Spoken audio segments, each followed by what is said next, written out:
আসসালামু আলাইকুম। আজকে আমি আপনাদের সাথে শেয়ার করব কুমড়ো ফুলের বড়ার রেসিপি।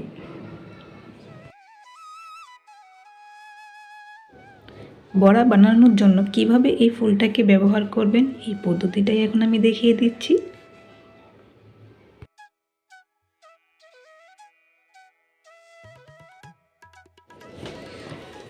দেখুন, এখানে আমি ফুলটাকে দুই ভাগ করে নিচ্ছি। এখানে আমি ফুলের পাপড়ির অংশটাকে রেখে দিব আর বাকি অংশটা ফেলে দিব। ঠিক একই পদ্ধতিতে আমি বাকি সবগুলো ফুলকে এভাবে করে নিয়েছি। দেখুন, আমি এখানে শুধু পাপড়ির অংশটাই রেখে দিয়েছি।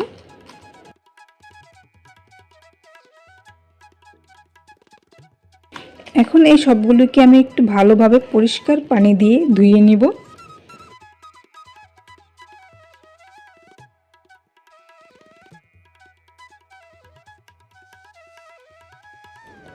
এভাবে একটু চেপে চেপে পানিটা বের করে নিতে হবে।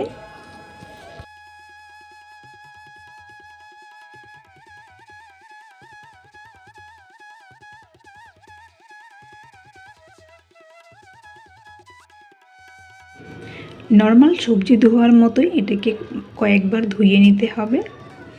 দেখুন, আমি কয়েকবার ভালোভাবে ধুয়ে নিয়েছি। এখন এর মধ্যে আমি দিয়ে দিচ্ছি 4টা পেঁয়াজ কুচি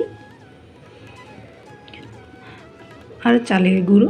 এখানে আমি শুকনো চালের গুঁড়ো ব্যবহার করছি। প্রায় 1 বাটি পরিমাণে শুকনো চালের গুঁড়ো নিয়েছি আমি এখানে। আর 4-5টা কাঁচামরিচ কুচি দিয়ে দিচ্ছি। 2 টেবিল চামচ আদা বাটা,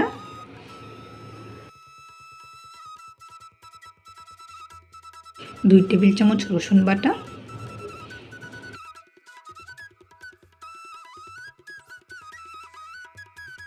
হাফ চা চামচ মরিচের গুঁড়া,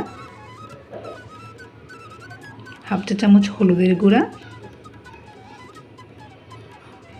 এবং হাফ চা চামচ জিরার গুঁড়া। এখন এই সবগুলোকে আমি ভালোভাবে মাখিয়ে নিচ্ছি।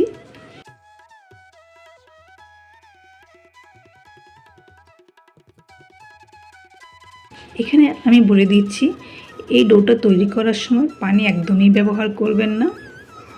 একটু ভালোভাবে মাখিয়ে নিলে পানি এমনিতেই বের হবে। দিয়ে দিচ্ছি স্বাদমতো লবণ। কিছুক্ষণ ভালোভাবে মাখিয়ে নেওয়ার পরে একটা পারফেক্ট ডো তৈরি হয়ে গিয়েছে। এখন এটাকে আমি ভেজে নেব।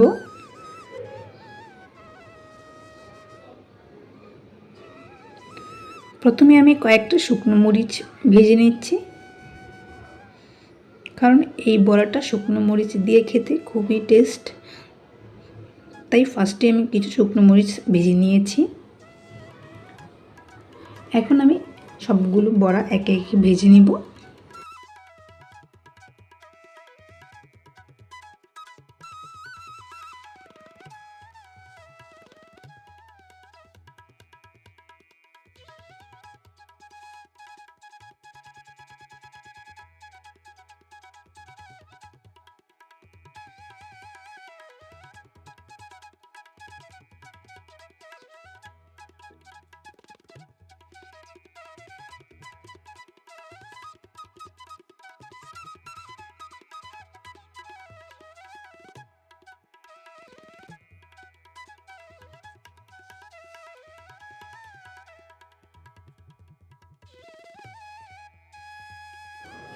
একটু চেপে চেপে ভেজে নিচ্ছি।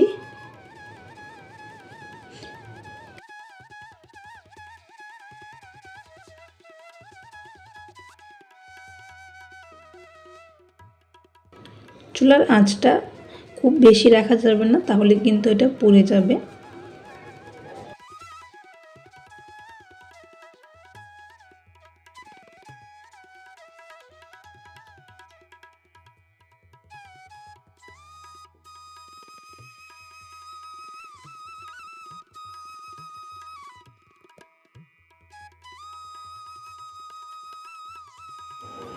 প্রায় 5 মিনিট ভাজার পরে আমার ভাজিগুলো একদম পারফেক্টভাবে হয়ে গিয়েছে। এখন এই সবগুলোকে আমি উঠিয়ে নিচ্ছি।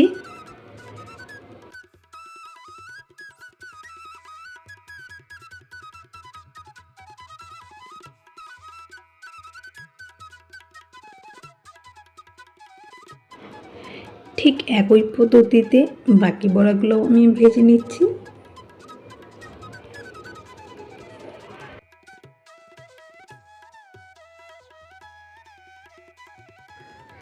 এই বড়াটা খেতে খুবই মচমচে আর টেস্টি হয়। আপনারা চাইলে এটাকে বিকেলের নাস্তা হিসেবেও খেতে পারেন বা ভাতের সাথেও খেতে পারেন।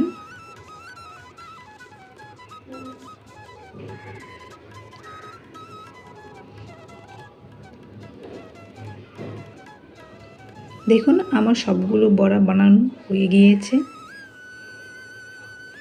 আপনারা বাসায় অবশ্যই এই বড়াটা ট্রাই করবেন আর কেমন হয় আমাকে কমেন্ট বক্সে অবশ্যই জানাবেন।